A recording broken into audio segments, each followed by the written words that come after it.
Power creates a dangerous illusion. And Sheriff Boone Calloway was the ultimate believer. He spent years turning the highways of Georgia into his personal hunting ground, using his badge to terrorize and exploit those he deemed vulnerable.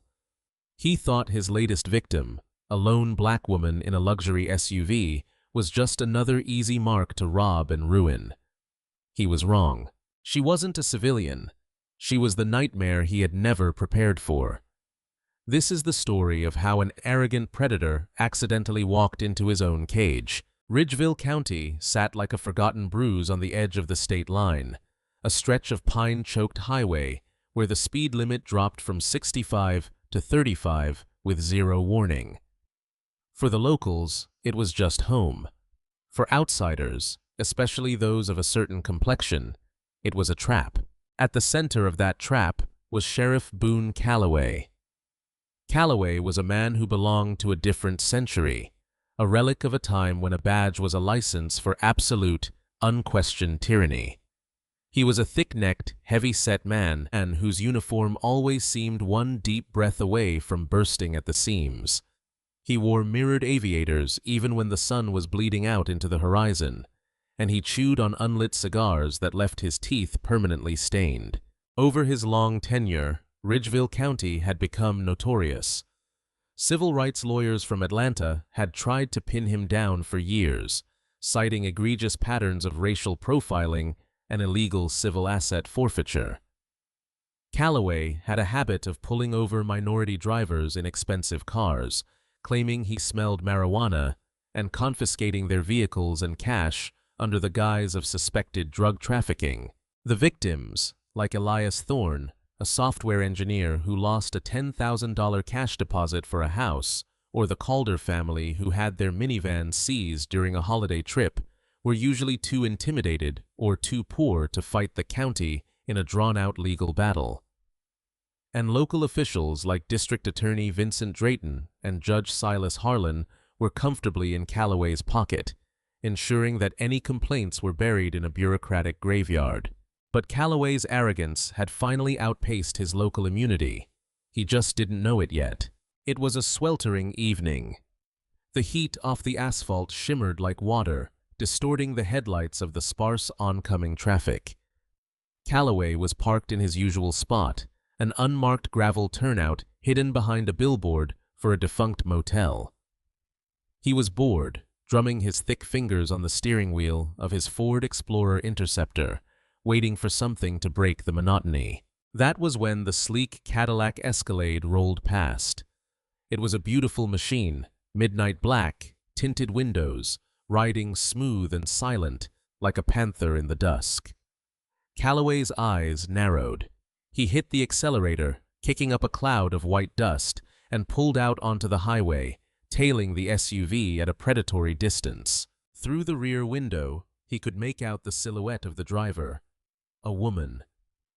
As the Escalade passed under the harsh amber glow of a rare street lamp, Calloway caught a glimpse of her in his headlights. A black woman traveling alone in a vehicle that retailed for over $100,000, out-of-state plates. In Calloway's warped mind, the math was simple, and it always added up to the same conclusion: stolen or bought with dirty money.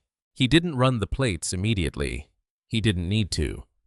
He flipped the toggle on his center console, and his light bar erupted in a blinding strobe of red and blue, accompanied by a sharp, aggressive chirp of the siren. Inside the Escalade, Special Agent Sienna Hale let out a slow, measured breath. Sienna was 36, a veteran of the FBI's Civil Rights Division out of the Washington, D.C. field office, and a woman who had built a career on dismantling corrupt institutions piece by piece. She had been sent down to Georgia precisely because of the files sitting in her encrypted laptop on the passenger seat, files detailing the exact kind of traffic stop that was currently happening. She had been tasked with leading a covert preliminary probe into Calloway's department. She hadn't expected to become the bait so soon after arriving in town. Sienna glanced at the rearview mirror, watching the aggressive swerving of the cruiser behind her. She eased her foot off the gas, tapped her brakes to signal compliance, and smoothly pulled the heavy SUV onto the gravel shoulder. She put the vehicle in park, rolled down all 4 windows, a standard procedure she knew would make the officer feel safe, and placed both hands at 10 and 2 on the steering wheel. She waited. In the side mirror, she watched Calloway step out of his cruiser. He didn't approach immediately. He unclipped the retaining strap on his holster, a deliberate and aggressive physical threat. Resting his hand on the butt of his Glock, he walked with a heavy, swaggering gait, shining his high-powered maglite directly into her side mirror to blind her, despite the ambient light still lingering in the sky. "Turn the engine off. Drop the keys out the window," Calloway barked as he reached the rear quarter panel of the Escalade. Sienna remained perfectly calm. "Good evening, officer. Is there a problem?" "I said turn the engine off and drop the keys out the window," Calloway repeated, his voice rising, thick with a southern drawl that dripped with condescension. He stepped up to the driver's side window, leaning his head in slightly, his nose wrinkling as if he were trying to catch a scent. "Whose car is this, girl?" Sienna's jaw tightened imperceptibly at the word girl. She reached forward slowly, turning the ignition off, but she did not take the keys out. It was a keyless ignition anyway. The fob was in her pocket. "The vehicle belongs to my employer, Deputy. Sheriff," she paused, looking at his collar. "Your employer?" Calloway sneered. He shone the flashlight directly into her eyes, lingering unnecessarily long.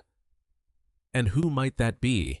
A cartel boss in Miami, or maybe a chop shop out of Atlanta? Let me see your license and registration. Now." "I can assure you the vehicle is legally registered," Sienna said, her voice steady, professional, and devoid of the fear Calloway was so used to inducing. She slowly reached into the center console. "Keep your hands where I can see them," Calloway snapped, his hand tightening on his weapon. "My registration is in the glove compartment, Sheriff," Sienna stated evenly, locking eyes with him. "My driver's license is in my wallet, in my purse on the passenger seat. I am going to reach over very slowly to retrieve them. Is that understood?" Calloway bristled. He wasn't used to people, especially black people, speaking to him with such unwavering authority. It infuriated him. "Just get the damn papers and don't make any sudden moves unless you want a bullet in your lap." Sienna retrieved a standard civilian driver's license, a cover ID issued under her real name, but scrubbed of federal ties, and the vehicle's registration. She handed them out the window. Calloway snatched them from her hand. He looked at the license, then at the registration. The registration listed a generic shell corporation the Bureau used for its fleet vehicles, Apex Logistics, LLC. "Apex Logistics," Calloway muttered, a smirk curling his lips. "Yeah, I've heard that one before. Sounds like a shell company to me. Why are you driving a $100,000 truck registered to a phantom company on my highway, Sienna?" "I wasn't aware driving on a public highway was a crime, Sheriff Calloway," Sienna replied.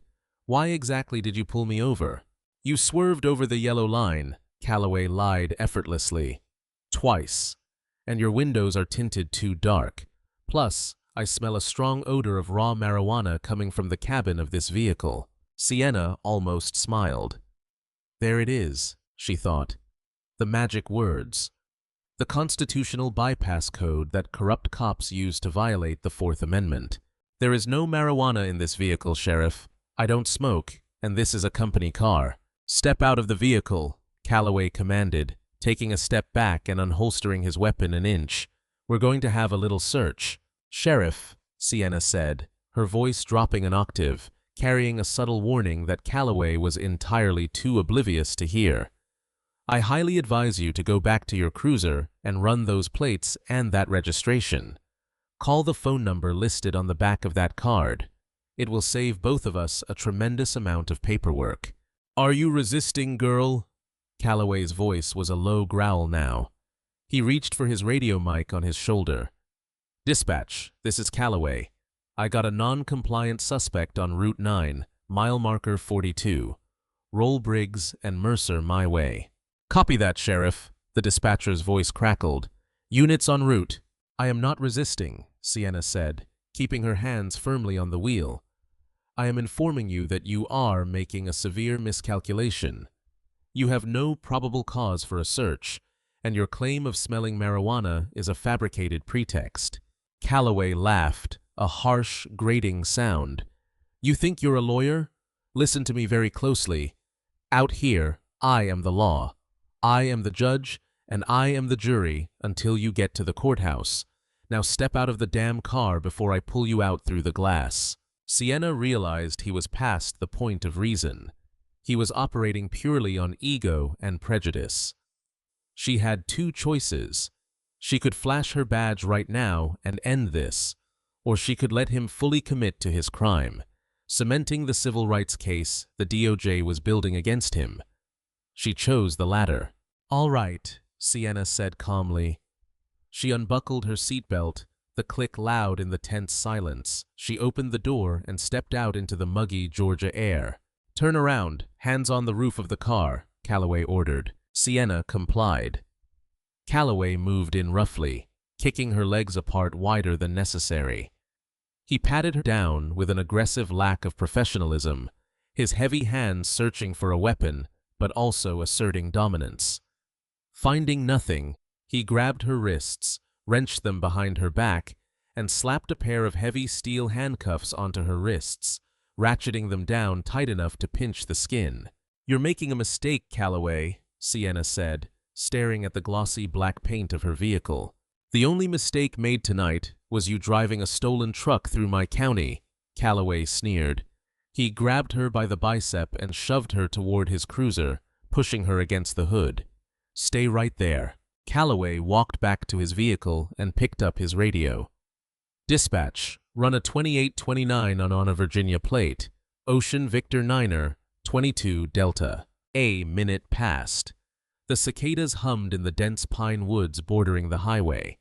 Sienna stood patiently against the cruiser, the metal warm against her back, recording everything in her mental ledger. She knew exactly what dispatch was going to see on their screen. Sheriff, the dispatcher Marge came back on the radio, her voice suddenly laced with confusion and a hint of panic.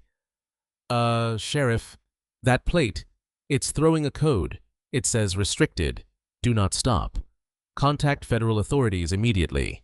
Calloway frowned, leaning into his window. What are you talking about, Marge? What federal authorities? It doesn't say, Sheriff. It just has a 1-800 number and a red flag across the whole screen. It says the vehicle is restricted government property. Calloway looked up, glaring at Sienna through his windshield. His mind, conditioned by years of absolute power and unchecked bias, refused to accept the obvious truth. Instead, it built a conspiracy. It's a clone, Calloway muttered into the radio. They're cloning federal plates to run drugs. I've heard about the cartels doing this out of Texas.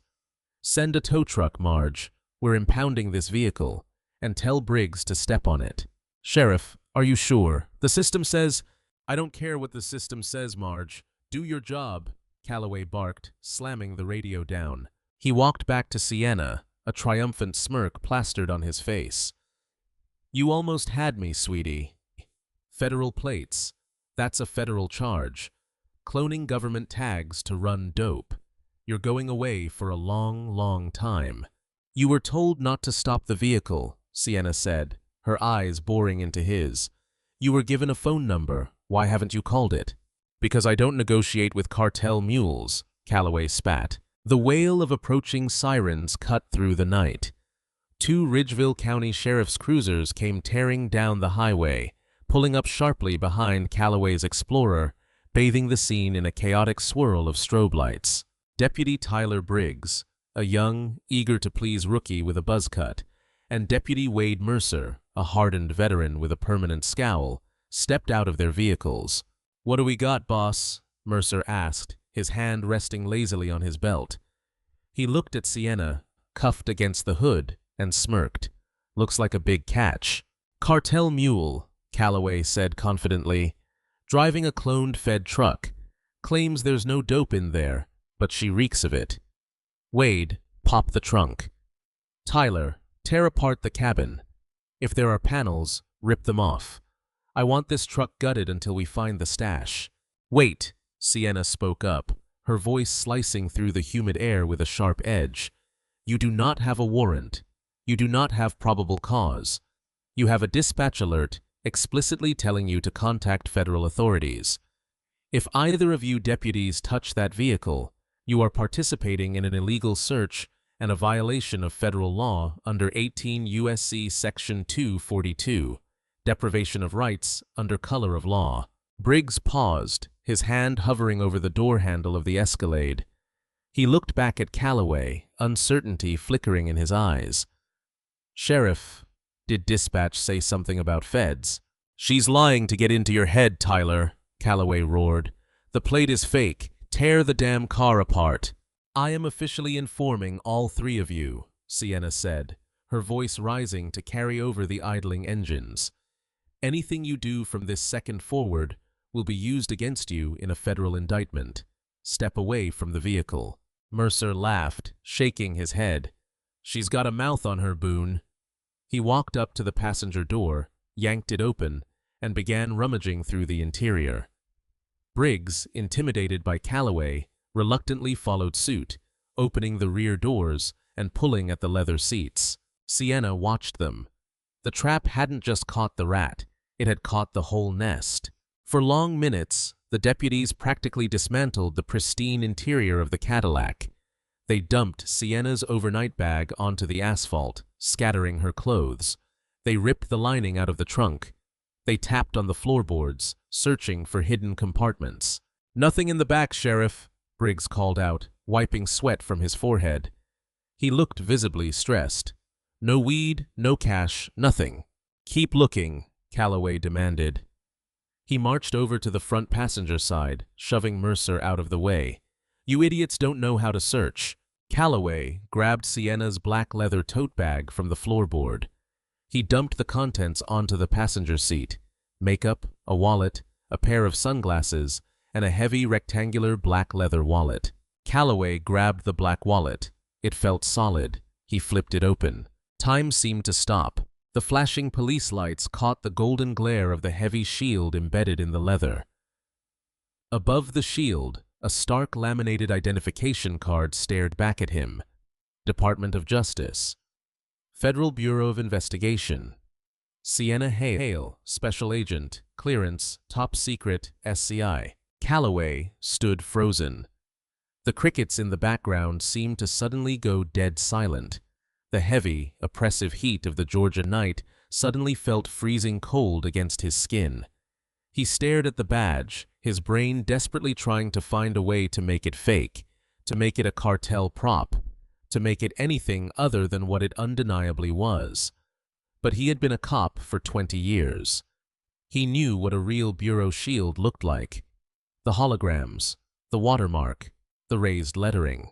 It was authentic. He slowly looked up through the windshield. Sienna was still standing by his cruiser, hands cuffed behind her back, watching him. She wasn't scared. She wasn't angry. She was looking at him the way a biologist looks at a specimen on a slide. "Hey, Boone," Mercer said, leaning in. "You find a stash?" Mercer looked down at the seat. He saw the badge. The color drained from the older deputy's face so fast he looked like he might pass out. "Oh, sweet Jesus," Mercer whispered. "What is it?"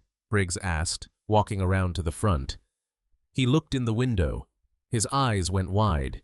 He stumbled backward, putting a hand on his head. "Sheriff, you said she was a mule."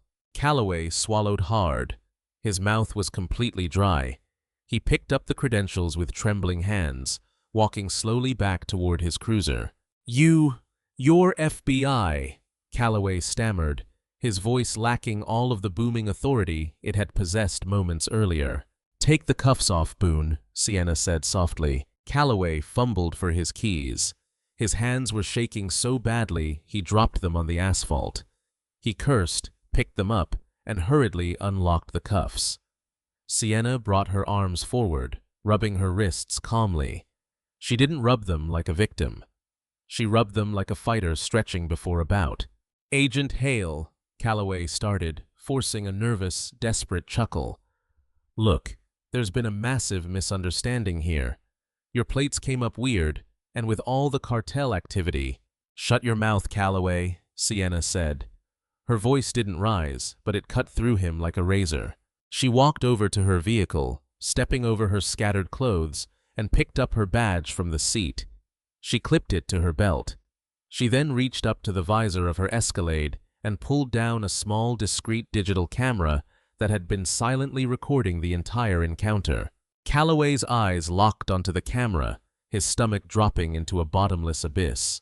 "This is an FBI-issued dashcam integrated with the vehicle's telemetry data," Sienna explained smoothly, walking back toward the three stunned officers.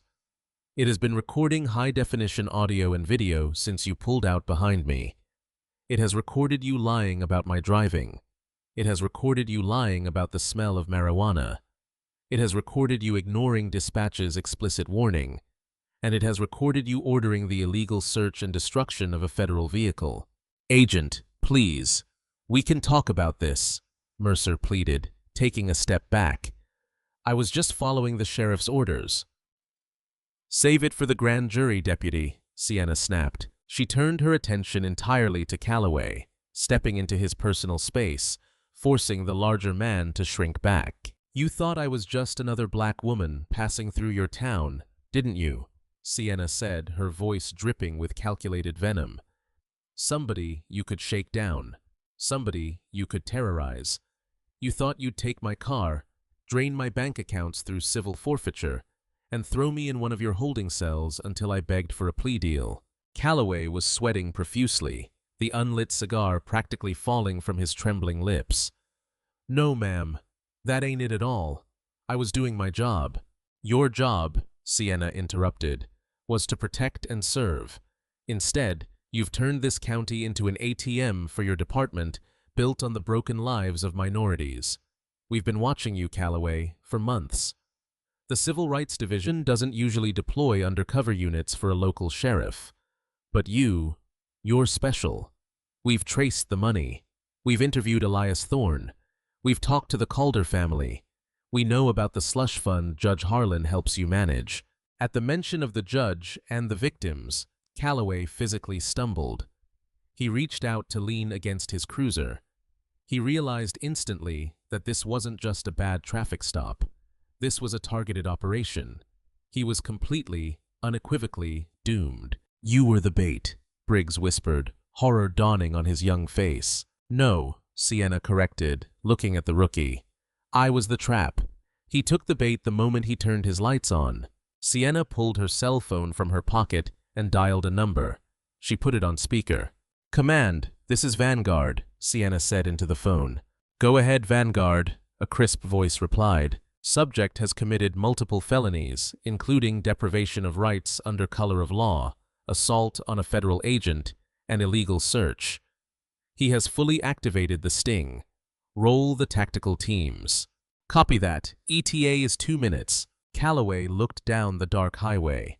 In the distance, coming from the direction of the county line, a line of headlights appeared. Not police cruisers, large black unmarked armored Suburbans. Dozens of them. They were moving fast, and they were coming for him. "Sheriff," Sienna said, folding her arms across her chest as the distant roar of V8 engines grew louder. "I suggest you take your gun belt off and place it on the hood of your car. Your shift is officially over." The deafening roar of high-output engines drowned out the cicadas. A convoy of 8 armored jet-black Chevrolet Suburbans crested the hill, their hidden strobe lights violently illuminating the pine trees in a chaotic symphony of red and blue. They moved with military precision, swarming the dirt turnout and effectively boxing in Calloway's Ford Explorer and the 2 local patrol cars. Before the heavy SUVs even came to a complete stop, doors flew open. Dozens of federal agents wearing dark tactical gear, Kevlar vests emblazoned with the stark yellow letters FBI, and carrying matte black assault rifles flooded the perimeter. "Federal agents, keep your hands visible. Step away from the vehicles." The commands were sharp, synchronized, and left absolutely no room for negotiation. Deputy Tyler Briggs immediately dropped to his knees, lacing his fingers behind his head and sobbing openly. The young deputy's career was over before it had barely begun, his blind obedience to a corrupt boss culminating in the worst possible scenario. Deputy Wade Mercer stood frozen, his face ashen, slowly raising his hands into the air as 3 red laser sights settled squarely on his chest. Sheriff Boone Calloway didn't move. He stood staring at his gun belt, which he had reluctantly placed on the hood of his cruiser just seconds before the convoy arrived. The reality of the situation was crashing down on him like a collapsing building, burying his ego under tons of inescapable federal authority. Special Agent in Charge, Rowan Beckett, stepped out of the lead vehicle. He was a tall, silver-haired man with eyes like chipped ice, dressed in a sharp suit beneath a tactical windbreaker. He walked straight toward Sienna, ignoring the local deputies. "Agent Hale," Beckett said, his voice calm amidst the chaos. "Status?" "Subject took the bait, sir," Sienna replied, unspooling the audio and video feed cord from her dashcam. "Illegal detention, falsified probable cause, attempted illegal search and seizure. It's all on the drive." Beckett nodded, turning his chilling gaze toward Calloway. "Sheriff Boone Calloway, you are under arrest for violation of Title 18, United States Code, Section 242, deprivation of rights under color of law.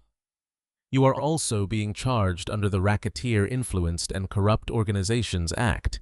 "Rico?" Calloway choked out, his knees buckling slightly. "You're charging a county sheriff with a mob statute? When you run your department like a cartel sheriff, we treat you like one," Beckett replied flatly. "Agent Hale, would you do the honors?" Sienna walked over to Calloway. For the second time that night, handcuffs were produced, but the dynamic had violently shifted. Calloway, a man who had spent years using steel bracelets as instruments of terror and subjugation, flinched as Sienna grabbed his wrists. She didn't yank him. She didn't kick his legs apart. She applied the cuffs with textbook precision, her absolute professionalism somehow hurting his pride more than any physical blow could. "You have the right to remain silent," Sienna recited, looking directly into his terrified, bloodshot eyes. "I strongly suggest you finally start using it." As Calloway was shoved into the back of a federal Suburban, a synchronized operation was unfolding miles away in the heart of Ridgeville. A secondary FBI tactical team breached the front doors of the Ridgeville County Sheriff's Department. Night shift deputies were disarmed and ordered to the floor. Federal auditors and cybercrime specialists swarmed the administrative offices, seizing hard drives, pulling physical ledgers, and securing the department's evidence lockup. When they cut the locks on Calloway's personal seizure vault in the basement, the sheer scale of his criminal enterprise was laid bare. The vault wasn't just holding confiscated narcotics or illegal weapons. It was a graveyard of stolen civilian prosperity. There were envelopes stuffed with cash, thousands of dollars taken from minority drivers passing through on the interstate. There were expensive watches, laptops, and titles to over 40 vehicles that had been auctioned off through shell companies. Simultaneously, the FBI cast its net wider. District Attorney Vincent Drayton was enjoying a ribeye steak at the exclusive Pine Valley Country Club when a squad of federal agents walked into the dining room. The room went dead silent, the clinking of silverware ceasing instantly as agents marched up to his table, read him his rights, and paraded him out in handcuffs past his stunned peers. Judge Silas Harlan, the architect of the legal shield that kept Calloway in power, was pulled from his bed in his gated community. Harlan tried to invoke judicial immunity, screaming at the agents about jurisdiction, only to be shown a federal indictment signed by a United States District Judge in Atlanta. By the time the night was over, the unholy trinity of Ridgeville County's corrupt justice system was sitting in separate soundproof holding cells in the FBI's Atlanta field office. The predator had become the prey, and the trap had clamped shut with bone-crushing force. The interrogation room was deliberately cold, smelling faintly of bleach and stale coffee. Sheriff Boone Calloway sat at the stainless steel table, shivering in a paper jumpsuit. His mirrored aviators were gone. His tailored, intimidating uniform was in an evidence bag. Without his props, he looked exactly like what he was, an old, tired, frightened man. The heavy steel door clicked open. Special Agent Sienna Hale walked in, accompanied by SAC Rowan Beckett. They didn't slam files on the table. They didn't yell. They sat down methodically, opening a single thin manila folder. Calloway looked up at Sienna. The arrogance that had fueled his entire adult life had evaporated, replaced by a desperate, pathetic attempt at survival. "Agent Hale, Sienna," Calloway started, his voice cracking. "Look, we're both in law enforcement. We know how things get out on the road. It's stressful. We make snap judgments. I made a mistake tonight. I'll admit that. Let me resign. I'll hand over the badge. I'll take my pension, and I'll disappear. You don't need to ruin my life over a blown traffic stop." Sienna stared at him. The silence stretched for an agonizing 30 seconds. "A blown traffic stop," Sienna finally repeated, her voice eerily calm. She opened the folder and slid a photograph across the table. It was a picture of Elias Thorne, the software engineer. Next to it, a photo of the Calder family. Then, dozens more photos of Black and Hispanic drivers, ordinary citizens whose lives Calloway had upended. "You didn't make a mistake, Boone," Sienna said, tapping the photos. "You executed a business model, a highly profitable, racially motivated business model. Over the last many years, your department seized over $4 million in cash and property from out-of-state drivers. You claimed it was suspected drug money. Yet in 92% of those cases, no criminal charges were ever filed." Calloway swallowed hard, refusing to look at the photos. "Civil asset forfeiture is perfectly legal under state law. It ain't a crime. It is when the money doesn't go to the department," Beckett interjected, his deep voice filling the small room. He slid a financial ledger over the photos. "We followed the money, Sheriff. The cash you seized didn't buy new cruisers or bulletproof vests. It was funneled into a county improvement fund overseen by DA Vincent Drayton.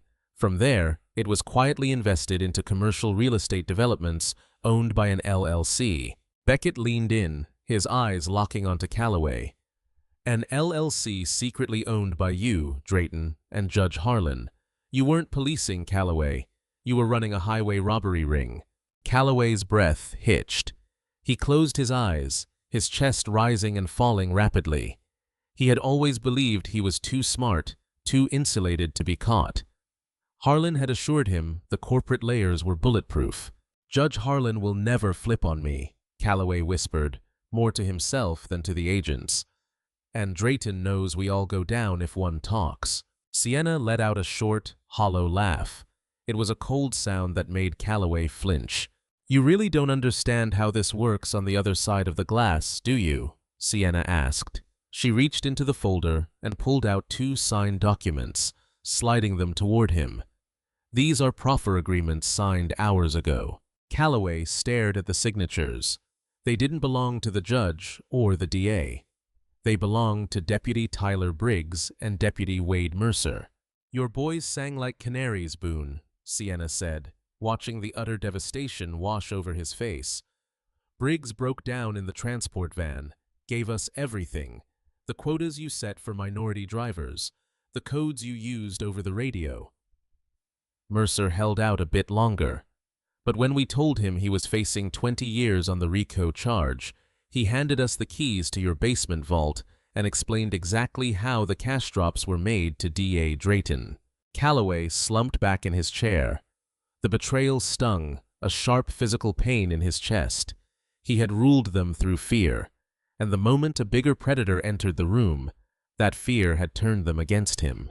They're lying to save their own skins," Calloway weakly protested. "It doesn't matter," Beckett said, standing up, "because DA Drayton just threw you under the bus too. He's claiming you extorted him. Judge Harlan is currently claiming he had no idea where the capital for the real estate investments was coming from. In the span of a single night, your entire empire has collapsed, and every single one of your loyal friends has pointed the finger squarely at you. The absolute totality of his defeat finally registered. Calloway was entirely alone. "What do you want?" Calloway asked, his voice a defeated rasp. "What's the deal?" "There is no deal," Sienna said. She stood up, adjusting her suit jacket. "We don't need your cooperation. We have the wiretaps, the financials, the dashcam footage, and the testimonies of your deputies. We are going to indict you on 34 federal counts. You are going to be stripped of your pension. Your assets, including your house and those commercial properties, are already frozen and will be liquidated to pay restitution to the families you robbed." Calloway began to shake. "My wife, Marlene, what about her?" "Marlene saw the writing on the wall," Beckett noted dryly. "When our agent served the search warrant on your residence, she was packing a U-Haul. She's filing for divorce. Boone, you have nothing." Sienna walked to the door, placing her hand on the cold steel handle. She paused, looking back at the broken man shivering at the table. "For years, you abused the badge to make people feel powerless," Sienna said, her voice dropping into a register of profound, terrifying candor. "You looked at people who looked like me, and you saw targets. You thought you were the law.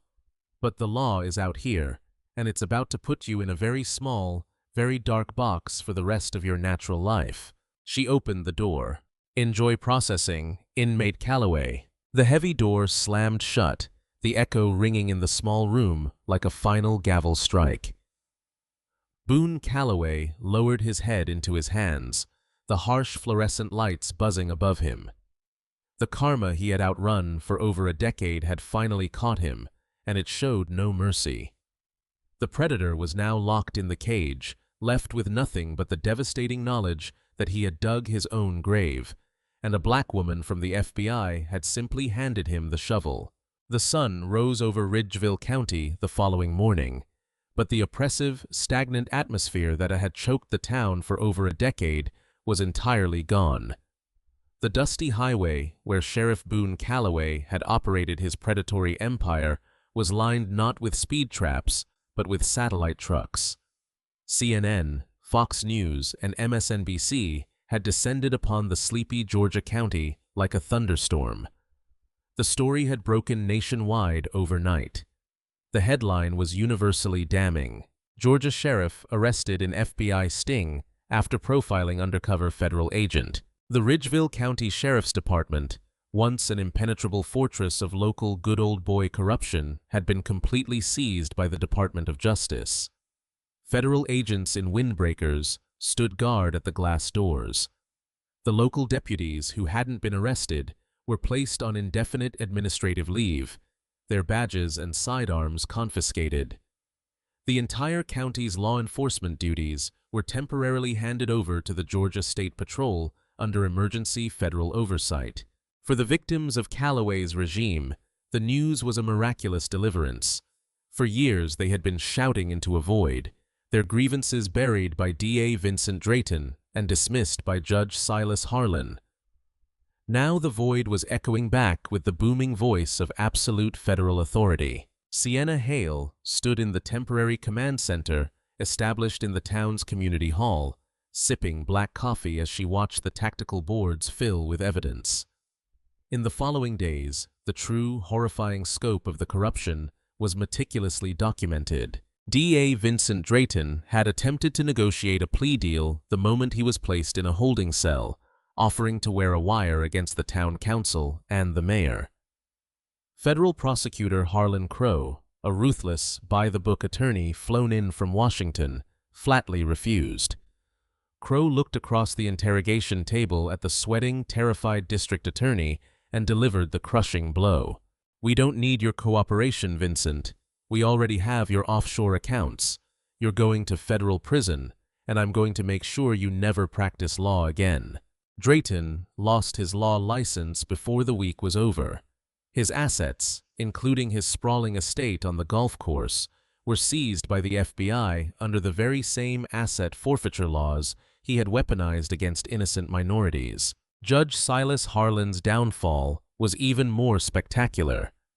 Harlan had tried to leverage his political connections in Atlanta to squash the indictment, making frantic phone calls from his holding cell. He quickly discovered that no politician wanted to be within 100 miles of a judge caught on tape orchestrating a racially motivated racketeering ring. Harlan was formally impeached by the state legislature in an emergency session, stripped of his judicial immunity, and slapped with a 20-count federal indictment for money laundering, wire fraud, and conspiracy. But criminal convictions were only half the battle. Sienna knew that true justice meant making the victims whole. The DOJ publicly released the ledger found in Calloway's basement, detailing every vehicle, every dollar, and every piece of jewelry stolen over the years. To handle the unprecedented tidal wave of civil restitution, the federal government collaborated with heavy-hitting private advocates. The Equal Justice Initiative, founded by renowned real-life civil rights attorney Brian Stevenson, stepped in to represent the hundreds of victims pro bono. Stevenson's team of elite litigators descended on Ridgeville, filing massive coordinated civil rights lawsuits against the county, the perpetrators' estates, and the shell companies they had used to hide the money. The karma was absolute and poetic. Calloway's commercial real estate investments, the properties he had bought with stolen money to secure his wealthy retirement, were liquidated at federal auction.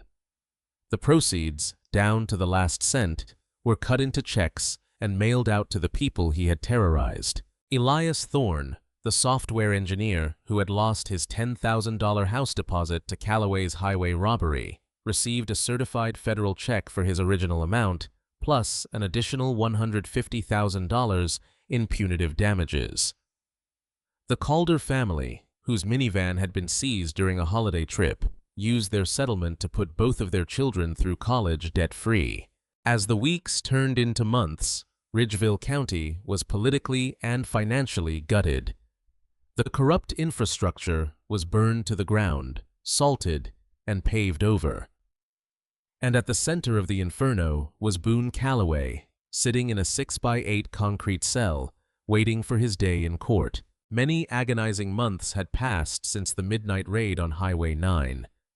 The slow, grinding wheels of the federal justice system had methodically crushed whatever remained of Boone Calloway's life, stripping away his assets, his accomplices, and his freedom piece by agonizing piece.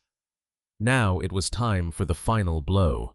The Richard B. Russell Federal Building in downtown Atlanta was a towering monolith of glass and concrete, a structure designed to make anyone who entered it feel small and insignificant. Courtroom 23B was packed beyond maximum capacity. The air inside the gallery was thick, not with the humid, oppressive heat of Ridgeville, but with a palpable, electric anticipation. The first 4 rows of heavy oak benches were reserved entirely for the victims, a sea of Black and Hispanic families who had traveled from all corners of the eastern seaboard to witness the final chapter of their collective nightmare. At the prosecution table sat Special Agent Sienna Hale, dressed in an immaculate, razor-sharp navy blue suit.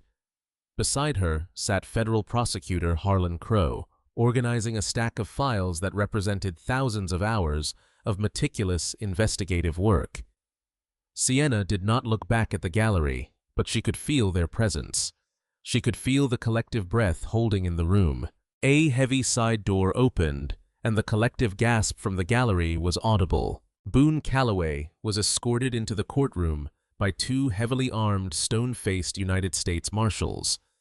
The man who shuffled across the polished hardwood floor was entirely unrecognizable from the arrogant, thick-necked tyrant who had strutted down the highway in mirrored aviators. Calloway had lost over 60 pounds in the county lockup. His skin, once flushed with the ruddy arrogance of unchecked power, was now a sickly, translucent gray, sagging off his cheekbones like melted wax. His hair had thinned and turned completely stark white, but it was the chains that commanded the room's attention. Calloway was bound in full Federal Transit restraints, a heavy iron chain wrapped around his waist, connected to handcuffs, which were in turn connected to thick shackles around his ankles. Every agonizingly slow step he took echoed with the sharp metallic clink, clink, clink of iron dragging across the floor. He wore a baggy, blindingly bright orange federal jumpsuit, the word inmate stenciled across the back in thick black letters, a devastating, permanent replacement for the starched sheriff's uniform he had once used as a shield. He did not look up. He kept his hollow, bloodshot eyes fixed firmly on the floorboards, his shoulders slumped in utter, absolute defeat. "All rise," the bailiff barked, his voice echoing in the cavernous room. Federal Judge Lydia Voss emerged from her chambers. She was a formidable, no-nonsense jurist with a reputation for handing down merciless sentences in civil rights and public corruption cases. She took her seat at the elevated mahogany bench, adjusted her reading glasses, and looked down at the broken man sitting at the defense table.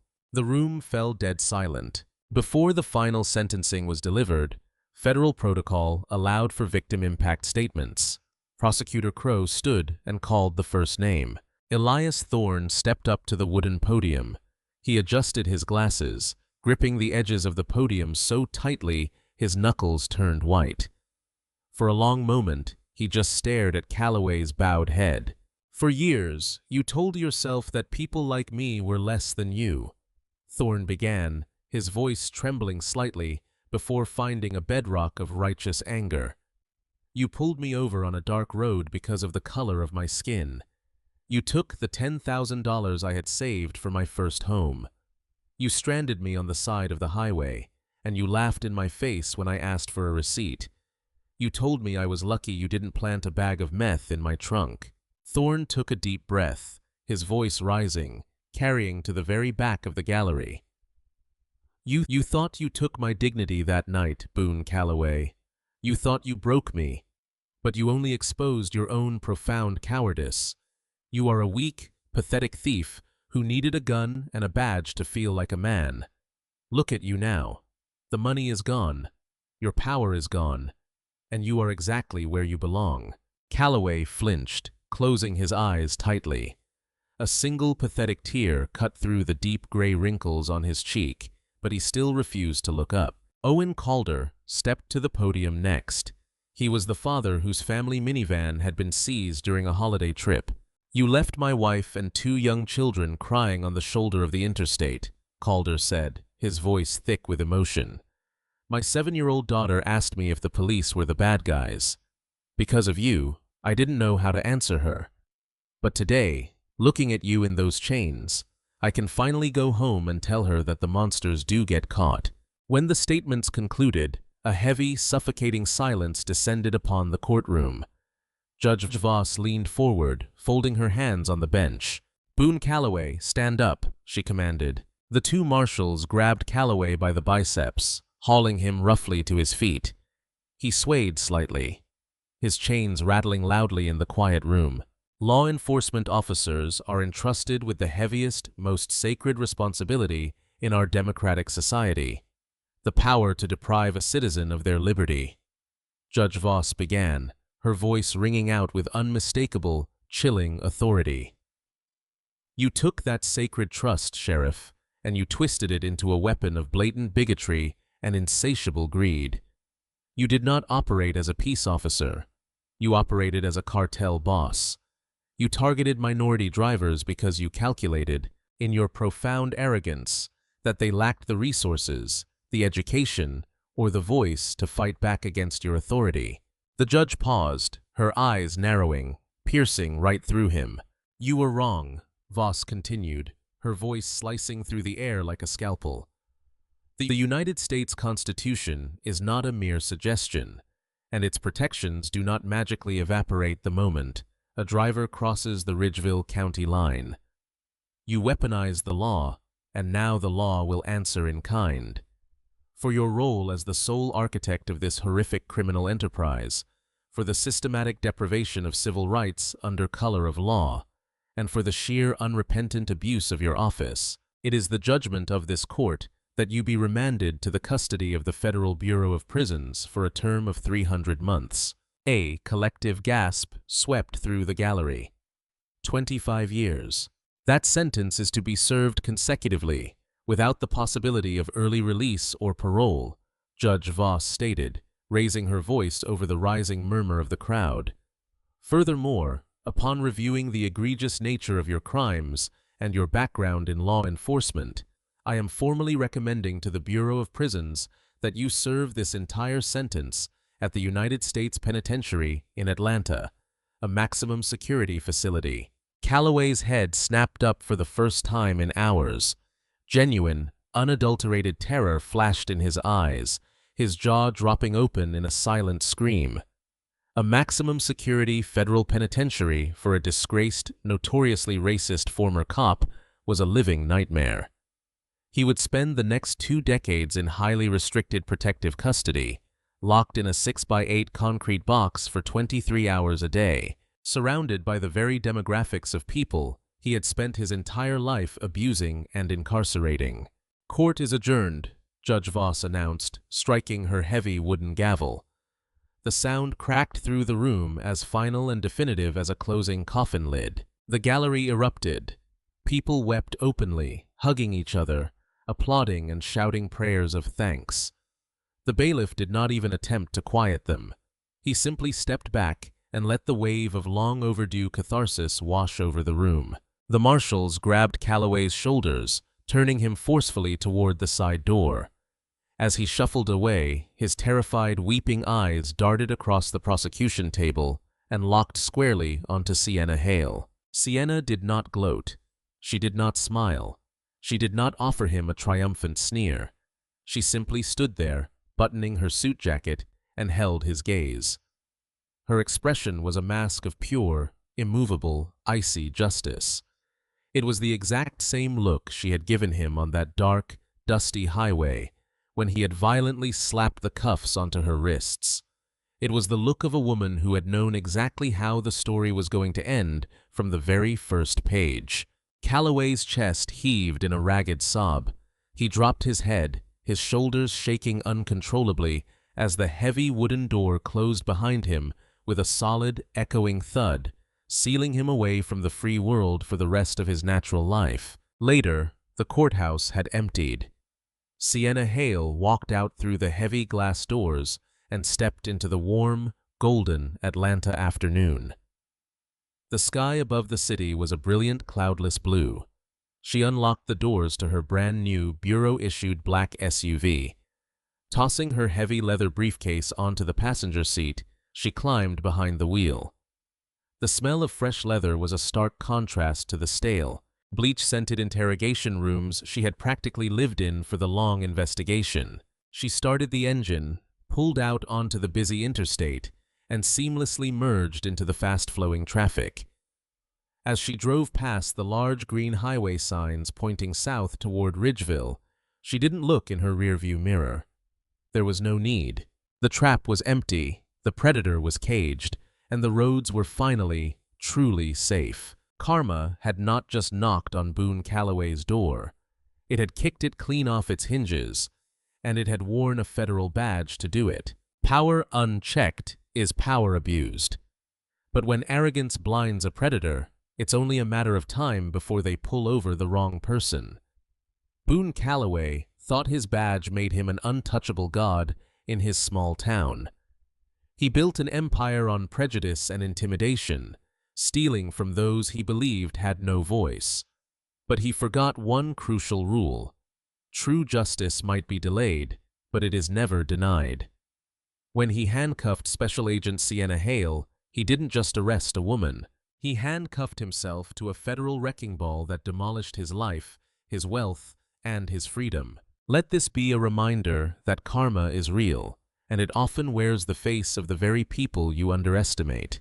If this story of absolute justice, fierce karma, and a corrupt system getting completely dismantled got your blood pumping, hit that like button right now. We love bringing you these intense, real-life inspired stories of justice served cold. Don't forget to share this video with someone who loves a brilliant plot twist, and subscribe to the channel with notifications turned on so you never miss out on our next thrilling drop. Let us know in the comments below, what was the most satisfying moment of Sheriff Calloway's downfall for you? See you in the next one.